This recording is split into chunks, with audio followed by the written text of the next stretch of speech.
Hi to all, hello everybody, and let's start solving next numericals. Yesterday, very few students solved the yesterday's homework. That's very bad thing. Okay. मी ज्यांनी ज्यांनी homework solve केलेला आहे आणि पाठवलेला आहे अशा 4-5 जणच आहेत अर्थात. त्या 5 जणांची नावं मी ग्रुपवर टाकणार आहे आपलं लेक्चर झालं की. पण I am not expecting that only few students are going to solve the numericals. Yes. त्यातलं एखाद दुसरं न्यूमेरिकल काही जणांना जमलेलं नाहीये, ते मी त्यांना वैयक्तिक सॉल्व्ह करून पाठवतो. ओके. आपण पुढे जाऊयात. Yesterday we solved numerical number 1, 2, 3, 5, 6 and 7. 4 and 8 we will keep little bit aside. चौथं आणि आठवं हे आपण थोडंसं बाजूला ठेवूयात, कारण की त्या टाईपची काही न्यूमेरिकल्स मी एकदम सॉल्व्ह तुमची करून घेणार आहे. and we will move towards the next part. A current 800 milliampere is passed through an electric lamp for 1 minute. Find the number of electrons passing through it if the charge of an electron is 1.6 into 10 raised to minus 19 coulomb. So काय काय दिलेलं आहे बघा बरं. Current 800. This numerical is based on very basic formula of current. Current is given 800 milliampere. So current is 800 milliampere. We have to convert it into ampere.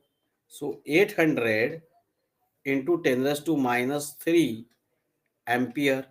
So 8 into 10 raised to minus 1 ampere. Further, पुढे काय दिलंय? Pass through an electric lamp for 1 minute. So time is given 1 minute. So time 1 minute.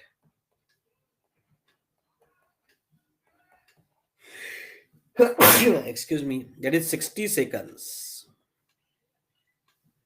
Current is given, time is given, and one more thing is given, that is charge of an electron. तो दिला नसता तरी आपल्याला माहिती पाहिजे 1.6 into 10 raised to minus 19 coulomb. And they asked to find out number of electrons. So as I said, we are going to use very basic formula over here. What is the basic formula? Basic formula is I is equal to Q upon T. So total number of charge, which charge is going to run over here through the circuit, that is electrons. So Q is equal to N times E upon E. आपण हा formula Q is equal to NE electrostatic chapter मध्ये बघितला, आठवतोय का? We learn this and we solved numerical based on this also. Q is equal to NE. That is number of electrons into charge of an electron. So obviously N is equal to IT upon E. Substitute the values. What is the value of I? 8 into 10 raised to minus 1. T 60 seconds. And charge of an electron 1.6 into 10 raised to minus 19. Okay. So 8 into 10 raised to minus 1 आपण 0.8 घेऊ शकतो, आणि 0.8 घेतलं तर 0.8 divided by 1.6, that is twice, and this is 30. हो की नाही? So that is 30 into 10 raised to 19. Minus आणि वर गेले, so 3 into 10 raised to 20. Unit काय काहीच नाही, नंबर ऑफ इलेक्ट्रॉन्स. सो एवढे इलेक्ट्रॉन्स आहेत 3 into 10 raised to 20. Clear? Copy करून टाका पटकन. पुन्हा एकदा आपण आज सुरुवात केली ती सोप्या न्यूमरिकलने केली.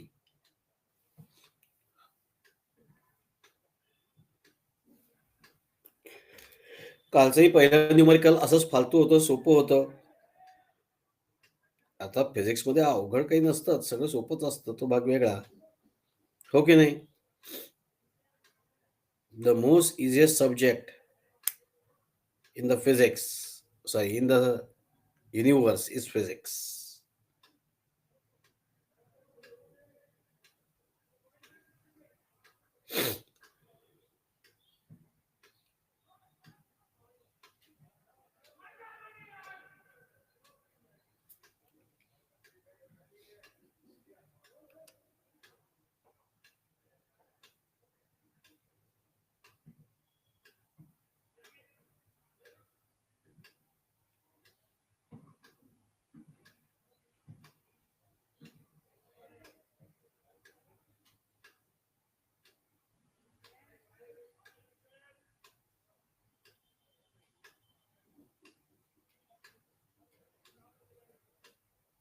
डन.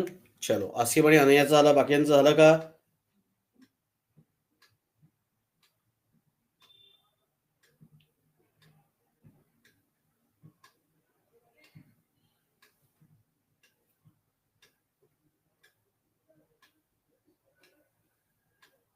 नेहा झालं की सांग.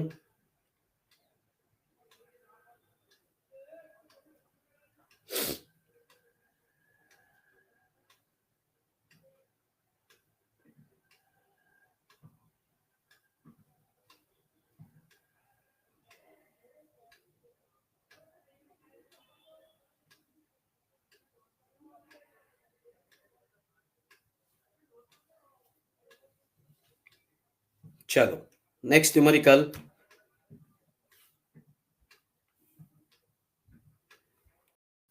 Electric device works properly if the potential difference across it is 110 volt, when the current through it is found to be 2.4 ampere. काय काय दिलेलं आहे बघा बरं. पोटेन्शियल डिफरन्स दिलेला आहे, करंट दिलेला आहे. What resistance must be connected in series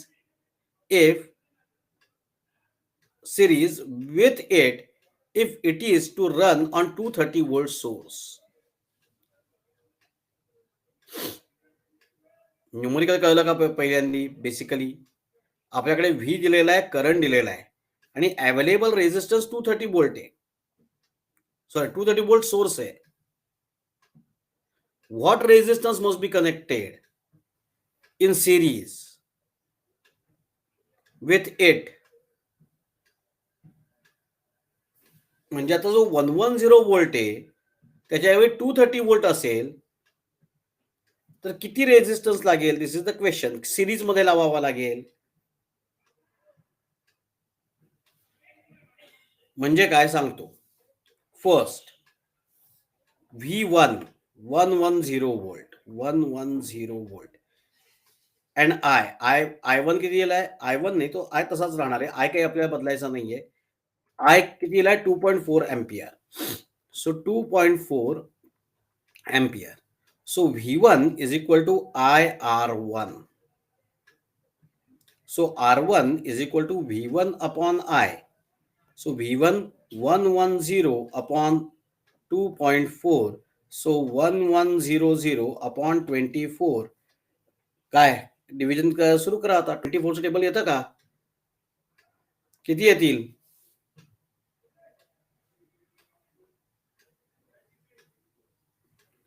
24 4 जा किती येतात? 96. Is it right? So 24 4 जा 96.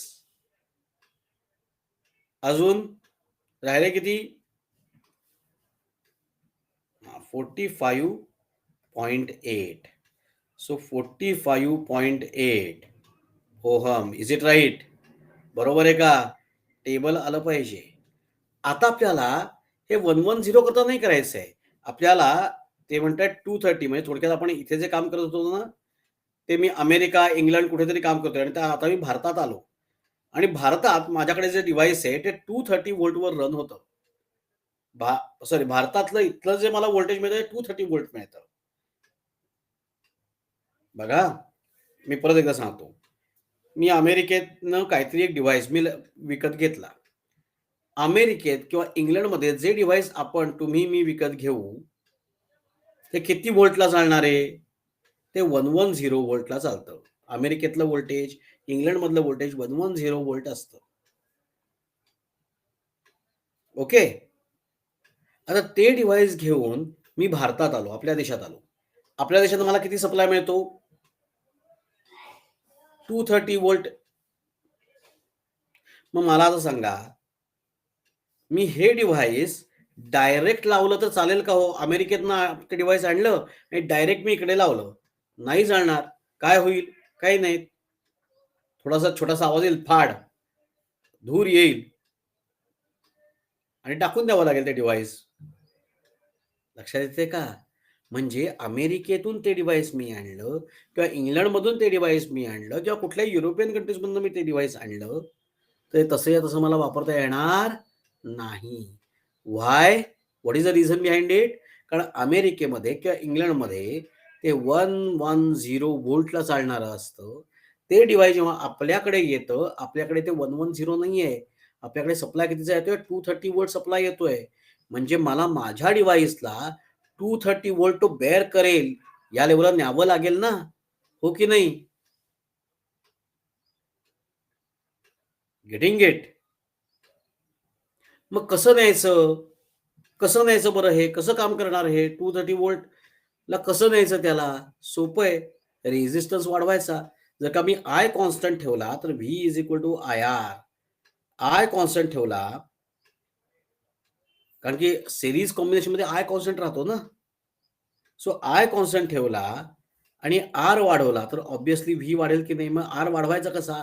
एक एक्स्ट्राचा रेझिस्टन्स ऍड करायचा त्याच्याबरोबर सिरीज कॉम्बिनेशनमध्ये. मग तो किती रेझिस्टन्स ऍड करावा लागेल हेच ते विचारतायत. तो एक्स्ट्राचा किती रेझिस्टन्स ऍड करावा लागेल? लक्षात येते का? So getting the numerical, V2 ला तोच हे आहे. So V2 is equal to I R2. So R2 is equal to, so 230 upon 24, 2.4, sorry.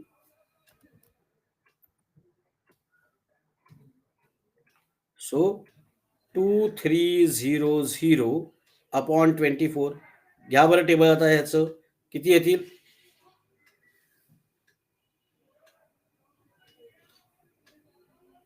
5, 24 5 जा, बरोबर आहे?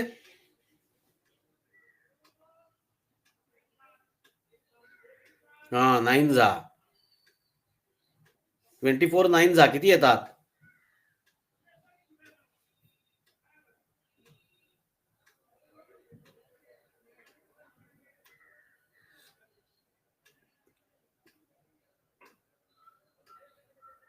216. करेक्ट. बरोबर आहे का?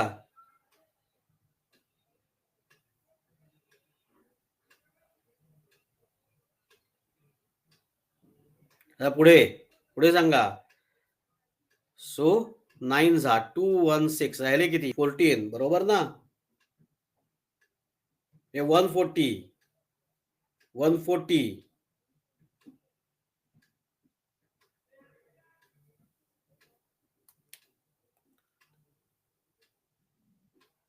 किती येत आहेत?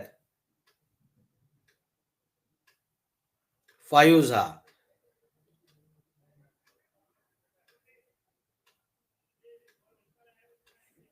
5 जा 120, बरोबर ना? बरोबर. हे राहिले किती आता?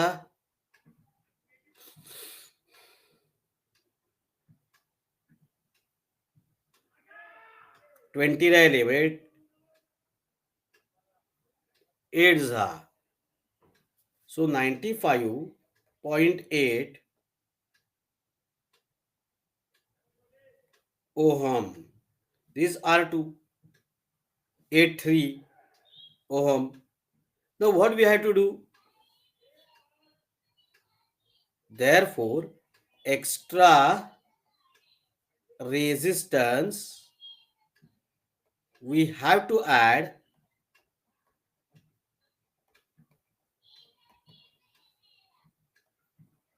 in series combination. We have to add in series combination is R2 minus R1, that is 95.8 83 minus 45.8 answer किती येणार रे? 50.03 ओहम. डन. म्हणजे मला तो भारतात आणल्यानंतर एवढ्या व्हॅल्यूचा रेझिस्टन्स त्या डिव्हाइसला लावावा लागेल.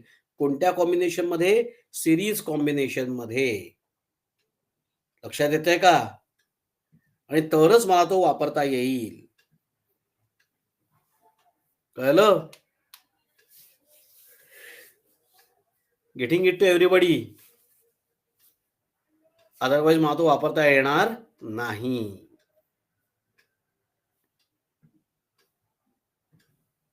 आता मग हे सगळ्याला तसंच व्हॅलिड असतं का? तर पहिल्यांदा ज्या वेळेला आपण तो भारतात घेऊन येतो त्यावेळेला त्याची स्पेसिफिकेशन वाचायची. आता आता नवीन ह्याच्यात मी जेव्हा इंग्लंडमध्ये किंवा युके मध्ये सॉरी अमेरिकेमध्ये काही विकत घेतो त्यावेळेला ऑलरेडी ते कन्वर्ट होईल असं यांनी केलेलं असतं, कन्व्हर्टेबल केलेलं असतं. आता आपल्याला हे उद्योग करायची गरज पडत नाही, कारण की ऑलरेडी हे कन्व्हर्टेबल त्यांनी केलेलं असतं, त्याला सुटेबल होईल असं. पण अदरवाईज पूर्वी जेव्हा या गोष्टी यायच्या तेव्हा हे सगळं करावं लागायचं.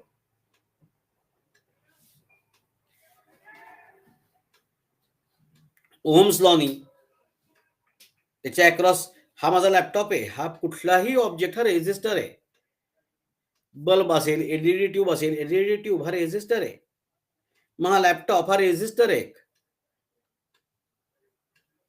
या लॅपटॉपला व्होल्ट मीटर जोडा पॅरल कॉम्बिनेशन मध्ये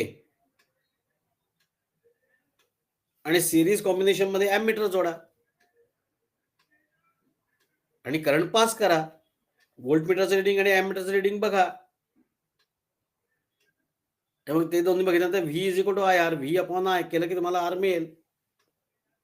पण ते बघावं लागत नाही, चेक करावा लागत नाही. असीम ऑलरेडी त्याच्या व्हॅल्यूज तुम्ही जर का चार्जर, तुमच्याकडे हा चार्जर आहे बघा, एकच सेकंद, कुठलाही चार्जर घ्या, मोबाईलचा चार्जर इथे रेडी आहे, लॅपटॉपचा चार्जर नाही काढत. इथे एक मागे दुसरा चार्जर आहे. या चार्जरवरती ऑलरेडी ही सगळी स्पेसिफिकेशन्स लिहिलेली असतात, तुम्हाला स्वतः चेक करत बसावं लागत नाही. बघा याच्यावरती लिहिलेलं आहे मॉडेल कोणतं, इनपुट काय. इनपुट याला 100 वोल्टही चालतं. बघा या चार्जरला, हा चार्जर बनवतो असं बनवलाय की याला 100 वोल्ट चालतं, म्हणजे अमेरिकेत चालेल. हे 240 वोल्ट पर्यंत चालतं, म्हणजे हा आपल्याकडेही चालेल. लक्षात येते का? हा चार्जर बनवतानाच असा बनवलाय की जो 100 वोल्टलाही चालेल, हे 240 वोल्टलाही चालेल. 50 to 60 hertz frequency and 0.5 ampere current हा इनपुटला आहे. आउटपुटला आपल्याला काय देतो? हे सगळं देतो, त्याला असा सिम्बॉल आहे बघा, असा इनपुटला. म्हणजे तो एसी त्याला त्याला द्यायला एसी लागतं. आणि आउटपुटला तो आपल्याला काय देतो? आउटपुटला 9 volt, 9 volt DC, 1.67 ampere. Okay, हा आपल्याला आउटपुटला मिळतो.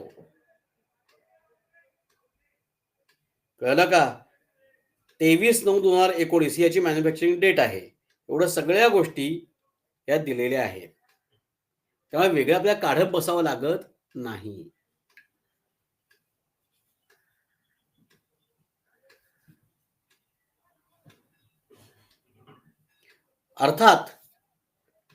अर्थात बदलेल.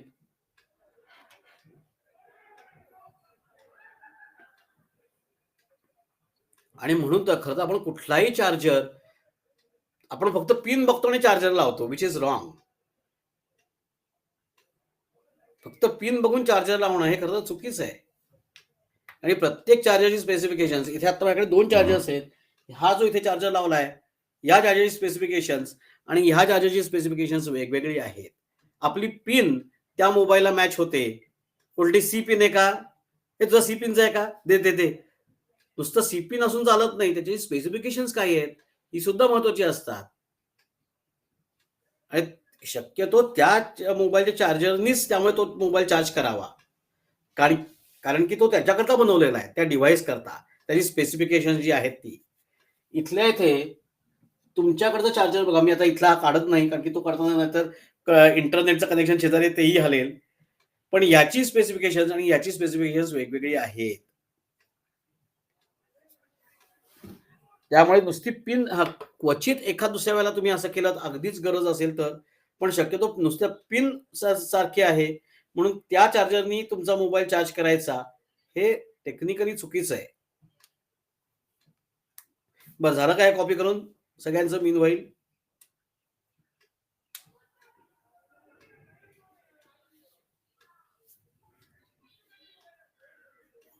आता ऍक्च्युली मी तुम्हाला ओहम्स लॉ सांगितला, पण तुम्हाला अजून किर्चॉफ्स लॉ व्हायचे आहेत. लॅपटॉप वगैरे अशा डिव्हाइसला वरती काम करताना ना ओहम्स लॉ युजफुल ठरत नाही. त्यावेळेला किर्चॉफ्स लॉ वापरतात. तो काय येतो आपल्या 12th ला स्टडी करायचा आहे. बरं सगळ्यांचं झालं का? नेहा अद्वैता मानसचं झालं. कोणी लिहित असेल डब्ल्यू टाईप करा, अदरवाईज आपण पुढे जाऊयात towards next numerical.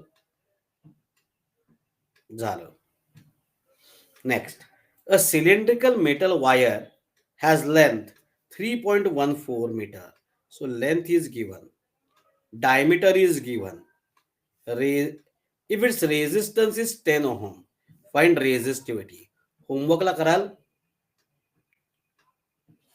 R equal to row, कालच्या कसं न्यूमरिकल आहे ना, रो L बाय A.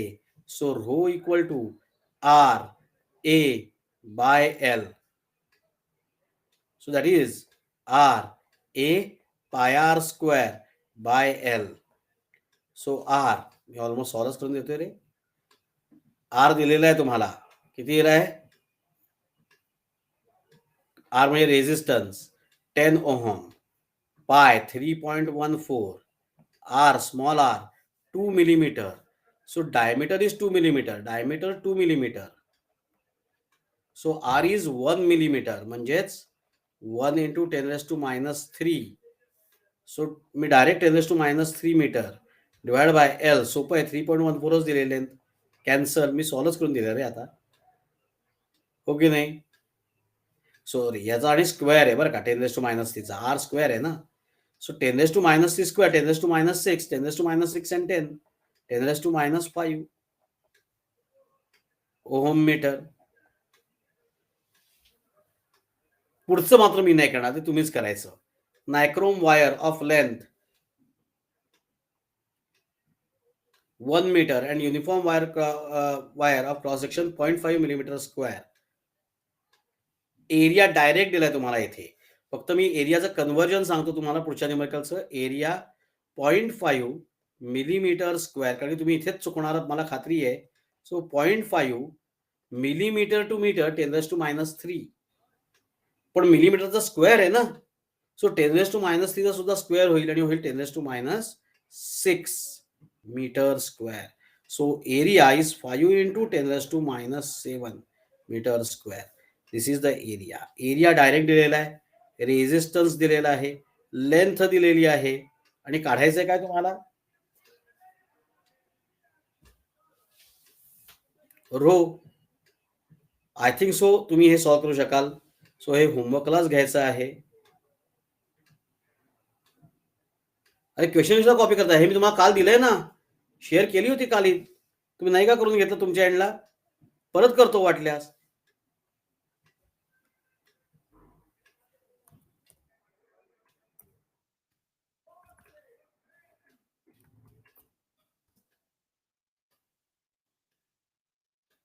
हे घ्या, परत शेअर केली फाईल. बर, ज्यांनी डाउनलोड केले त्यांनी ग्रुपवर टाका बरं. कोणी कोणी डाउनलोड केली?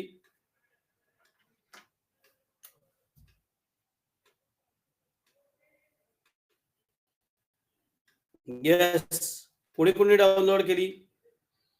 मागच्या लाईन जो तनिषने टाकली होती डाउनलोड करून. Tanishk, is right?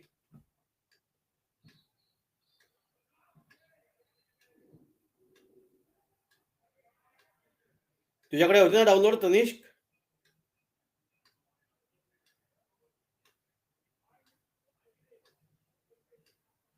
Yes. So download करून तू ग्रुपवर टाकशील प्लीज. पुढच्या न्यूमरिकलकडे जायचं.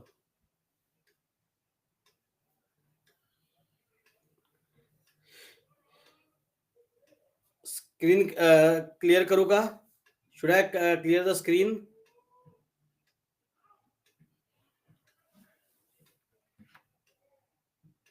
येस, यांनी टाकली बघा ग्रुपवरती. नेक्स्ट, हे numerical.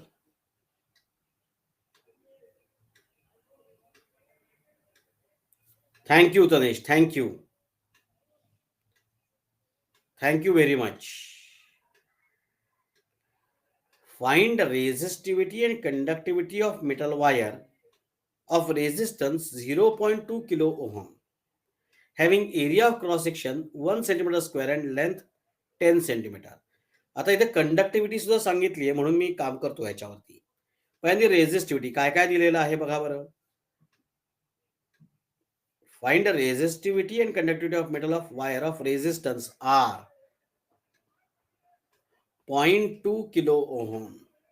So 0.2 kilo ohm. So 0.2 into 10 raised to 3 ohm, kilo ohm to ohm is 2 into 10 raised to 3.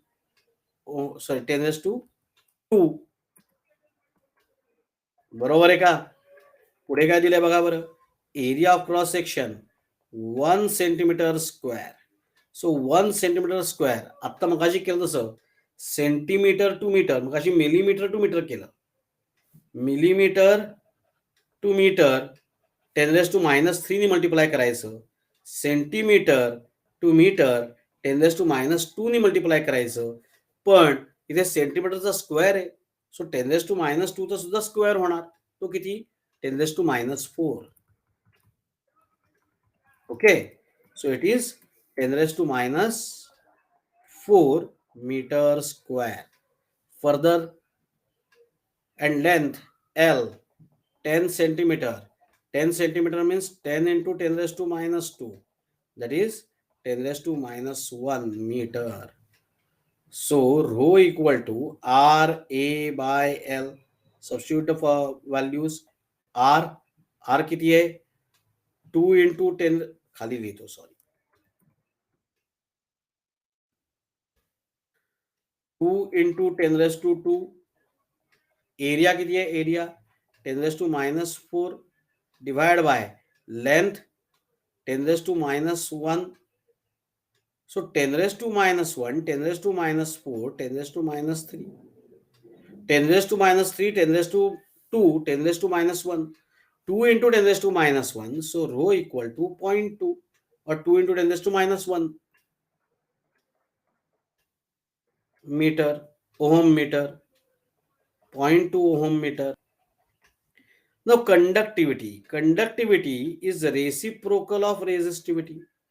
So that is 1 upon 0.2. 1 upon 0.2 is 10 by 2, and 10 by 2 means 5. Either mho per meter or Siemens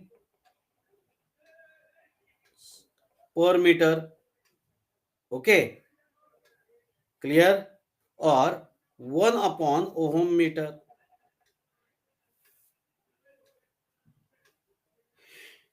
कळलं का? Numerical copy करून टाका.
Done झालं का?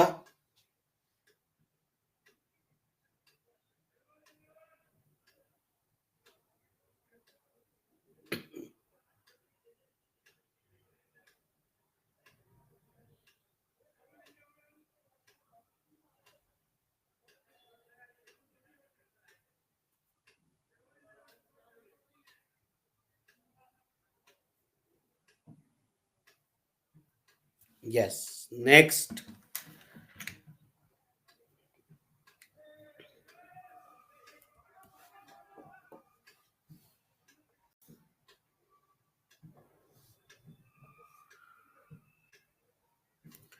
What is the length of manganese wire of uniform diameter 0.44 meter required to construct a 10 ohm coil? Rho is 0.44 ohm meter. काय काय दिलेलं आहे याची लिस्ट आउट करा बरं एकदा. What is the length? We want to find out length. Then diameter is 0.44 mm. So diameter is 0.44 meter, means radius is how much? Radius is 0.22 meter. Is it right? Further, पुढे काय दिलंय?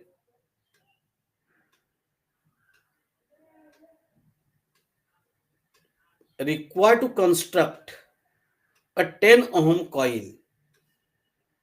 So capital R, 10 ohm, and rho is given how much? Rho is 0.44 ohm meter. So length R equal to rho L by A. So L equal to R pi R square, बरोबर आहे, upon rho. So capital R ची value किती? Capital R किती दिलाय? 10. पाय मी 22/7 घेतो. 22/7. हा, R ची व्हॅल्यू 0.22 ब्रॅकेट स्क्वेअर इंटू हाई रो 0.44. बरोबर आहे. किंवा आपण हे असेही घेऊ शकतो,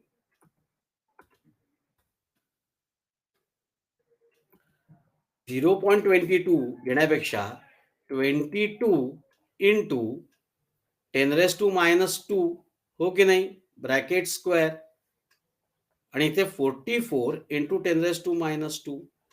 मग आता 22 2 जा, बरोबर आहे. पुढचं करू शकाल ना? आय थिंक सो कराल ना.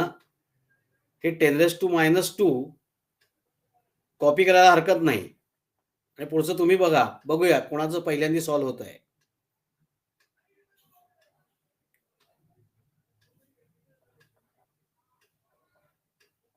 22चा स्क्वेअर किती?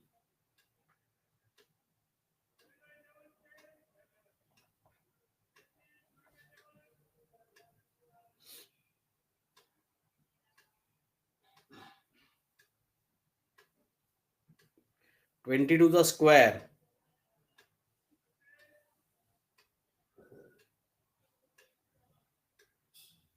484. करेक्ट.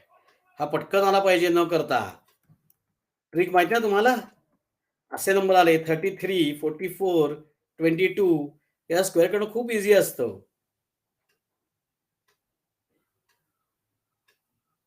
काय करायचं बघा, 33चा किती येतो सांगा बघा बरं. 33चा किती येतोय?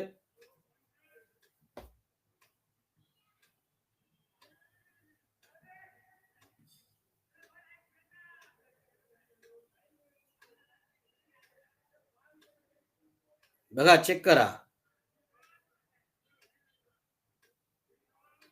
1089 कसा काढला बरं?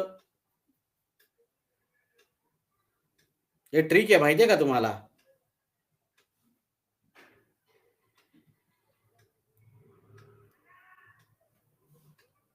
असिमने 969 सांगितलं. 969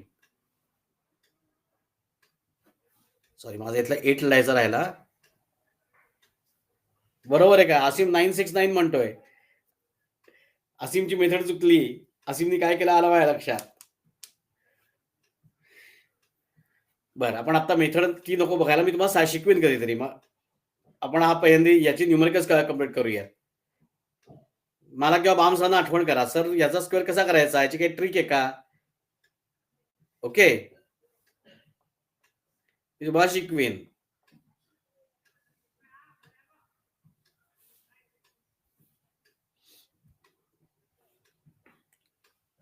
पण असीम, तुझं लॉजिक चुकीचं आहे.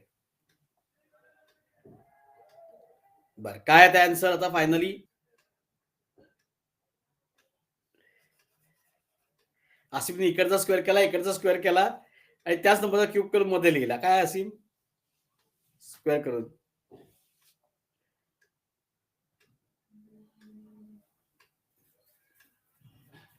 चलो, काय येत आहे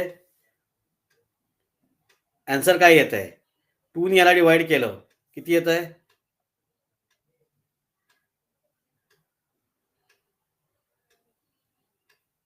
6 पॉइंट येत आहे. 2 ने डिवाइड करून 2 2 6. I don't know, me solve केलं नाहीये.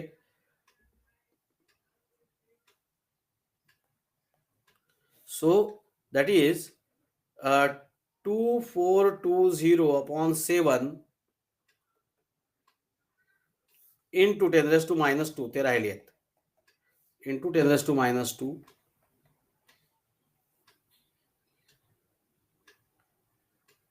हा, 7 3 जा 21. हा, 3.45.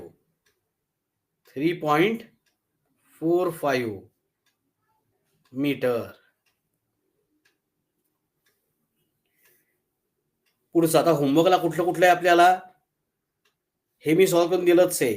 हे होमवर्कला आहे, लक्षात घ्या. हे होमवर्कला आहे. शेवटचं पण मी होमवर्कला दिलंय. त्यात डायमीटर काढायचं आहे. ओके, काढाल, प्रयत्न कराल सगळे?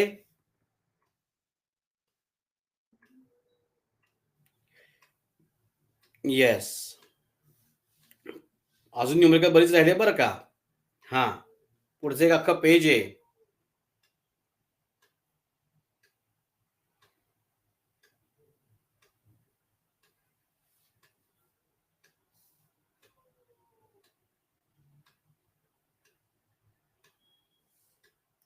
जायचं पुढच्या पेजवर. झालं काय हे सगळ्यांचं कॉपी करून? झालं असेल तर पुढच्या पेजवर जाऊयात.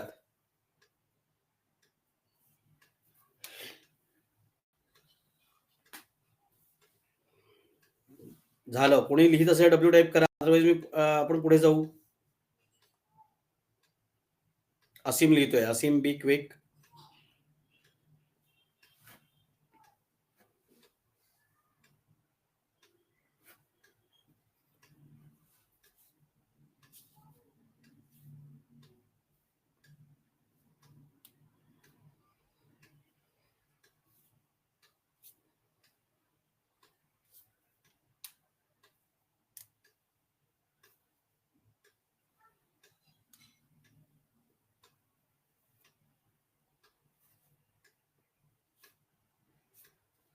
झेड. बाकी कोणी लिहित नाही ना?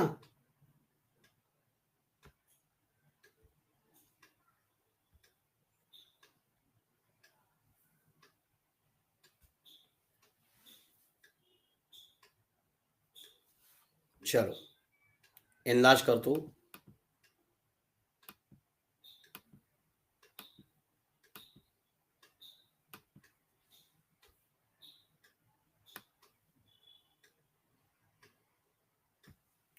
Is it visible?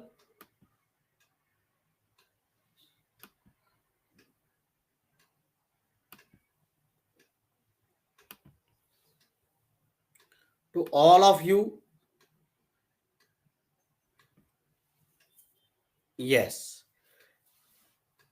परत हे जास्त टाईप्स आहे. फाइंड स्पेसिफिक रेझिस्टन्स म्हणजे रेझिस्टिव्हिटी. आता मी रेझिस्टिव्हिटीचं एकही न्यूमेरिकल करणार नाहीये. रेझिस्टिव्हिटीची इथून पुढची सगळी न्यूमेरिकल्स ही होमवर्कला आहेत.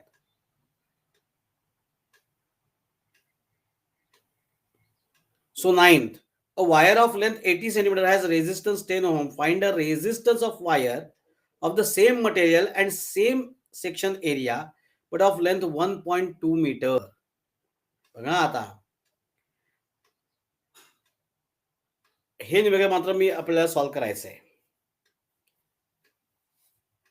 A wire of length 80 centimeter. So 80 centimeter म्हणजे 0.8 meter. Is it right? So L1, अरे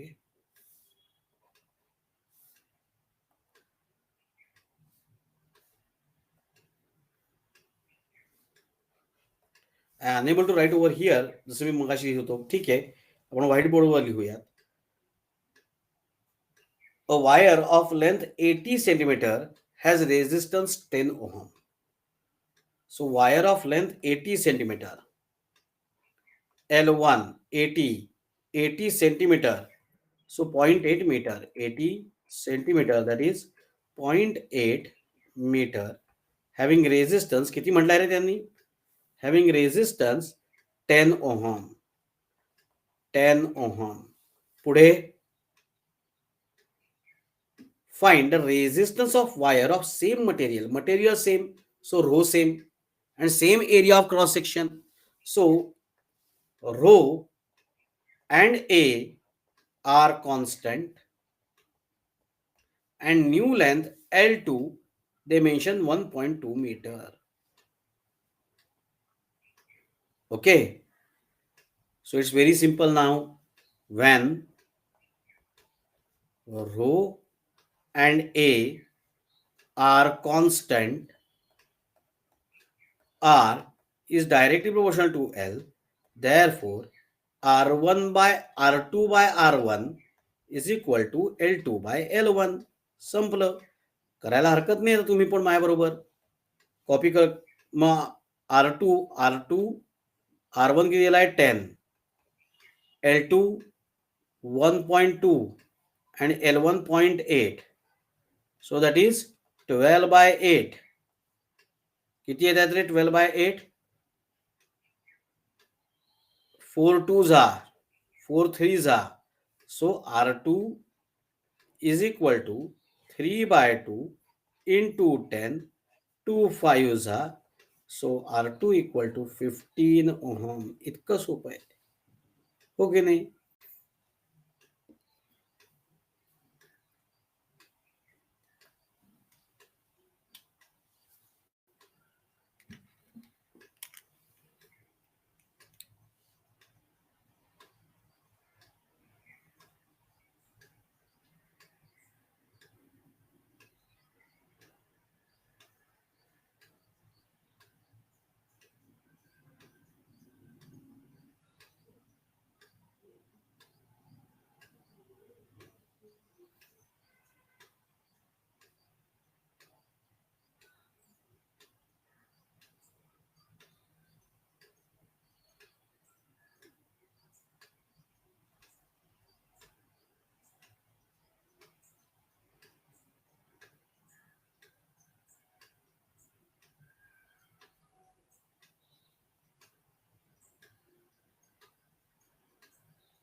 चलो, झालं का सगळ्यांचं?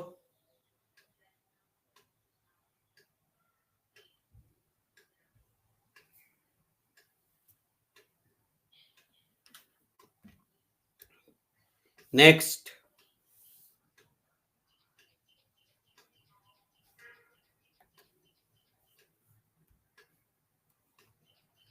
अरे खाली का येत नाहीये.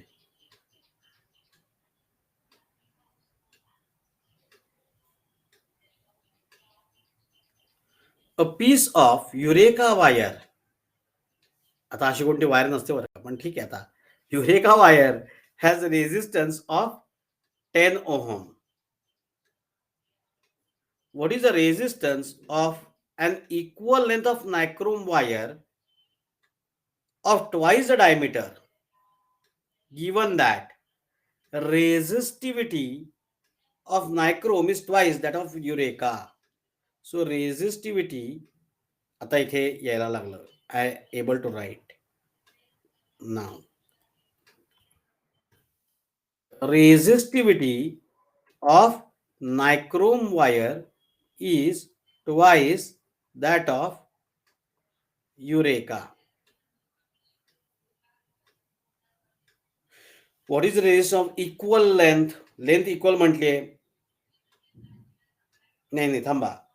What is the resistance of an equal length of nichrome wire or twice the diameter? Diameter is twice. Diameter of nichrome.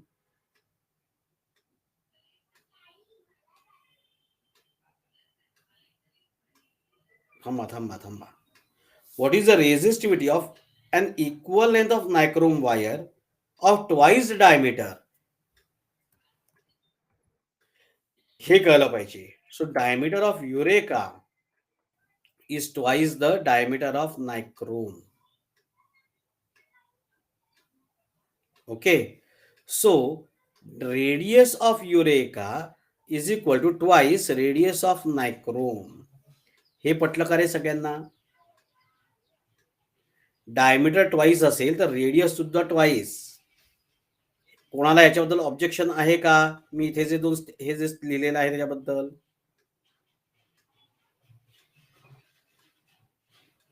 कोणाचं असं म्हणणं आहे का? तिथे 2 ला सुद्धा 2 ने डिवाइड करा. मग काय तुझं उत्तर असेल असीम?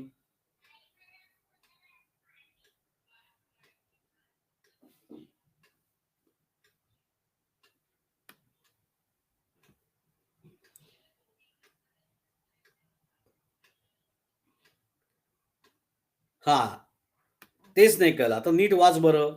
What is the resistance of equal length of nichrome wire of twice the diameter? So असी म्हणतो ते बरोबर आहे. वाचा सगळ्यांनी.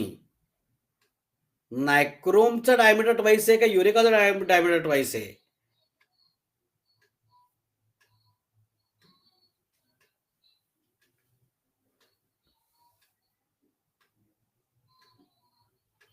नायक्रोमचा डायमीटर ट्वाइस आहे का? नायक्रोमचा ट्वाइस आहे ना. बघा वाचा बरं. What is the resistance of equal length of nichrome wire of twice the diameter? नायक्रोम वायरचं डायमीटर ट्वाइस आहे. सो इथे काय येईल? एन आणि इथे ई येईल. So R of N is twice R of E. मग आता R equal to rho L by A and length same म्हटले. length of nichrome is equal to length of E. So R of, and we want to find out R now, R of nichrome to R of E is equal to rho of nichrome. मी लिहितोय दिसते ना सगळ्यांना? Length of nichrome upon area पाय R square, R of nichrome square divided by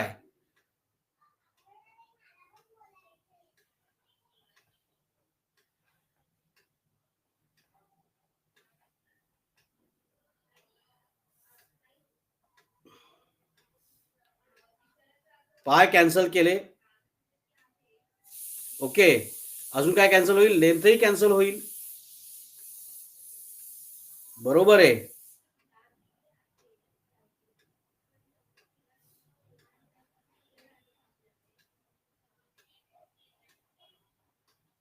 So Rn upon Re is equal to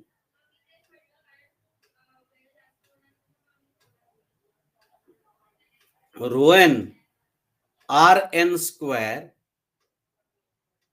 sorry Rn नाही Re square, बरोबर ना, हा denominator वर जाईल. So Re square upon rho e R n square. आता करा बरं व्हॅल्यू सबस्टिट्यूट. रो एन ची व्हॅल्यू किती आहे? Rho n upon rho e twice म्हटलंय ना, सो 2 आणि R e upon R n, R e upon R n is 1/2, so 1/2 bracket square, so that is 1/4. So 2/4 is 1/2. This is Rn upon Re. Rn upon Re आपल्याला काढायचंय काय? The piece of Eureka wire has resistance 10 ohm. हे eureka वायरचं हे दिलेलं आहे आणि नायक्रोमचा काढायचा आहे. So obviously Rn is equal to 1/2 Re. So that is 1/2 into 10. So 2 5s are. So that is 5 ohm. Clear? Getting it? Copy करा.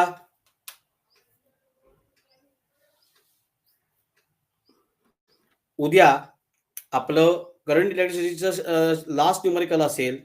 त्याच्यानंतर आपण काय करणार?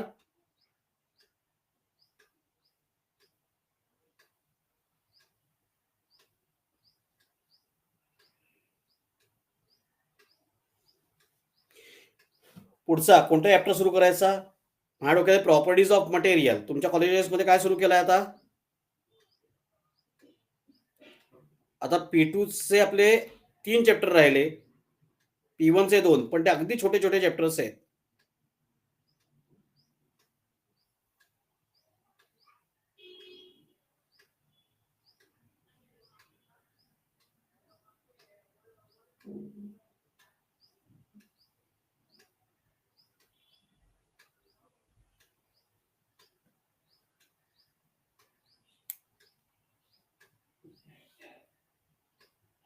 या रे फालतू चॅप्टर नका सांगू मला. विधान इलेक्ट्रोमॅग्नेटिक वेव्हज वगैरे नाही घेणार मी पहिल्यांदा.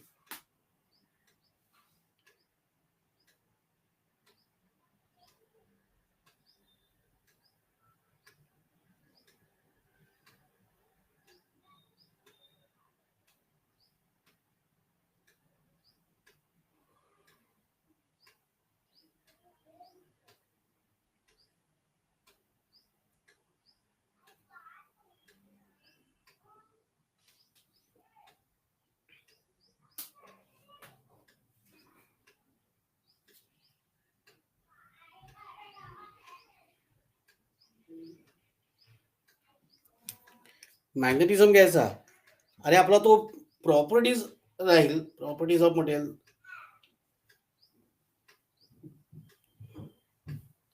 प्रॉपर्टीज ऑफ मटेरियल्स घेऊयात. तुमची एक्झाम कधी आता विधान?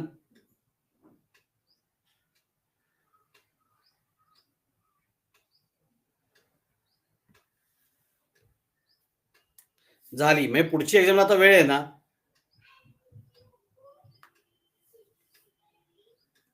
हा, आपण प्रॉपर्टीज ऑफ मटेरियल पहिल्यांदा घेऊया आणि मग या मॅग्नेटिझम वगैरे याच्या मागे लागूया. अरे मॅग्नेटिझम वगैरे चॅप्टर्स आहेत ना, ते इतके छोटे आणि सोपे चॅप्टर्स आहेत विधान. 2-2, 3-3 दिवसाचे चॅप्टर्स आहेत. म्हणजे एकदा एक मोठा चॅप्टर संपला ना आपला, आता मोठा एकच राहिलाय. कळतंय का?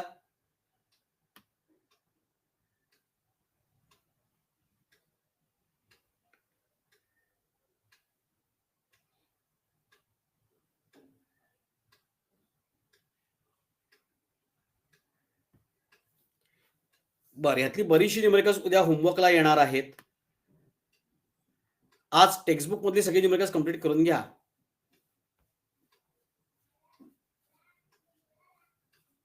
Okay. So today we will stop at the moment. Bye bye. Take care. Have a nice day ahead.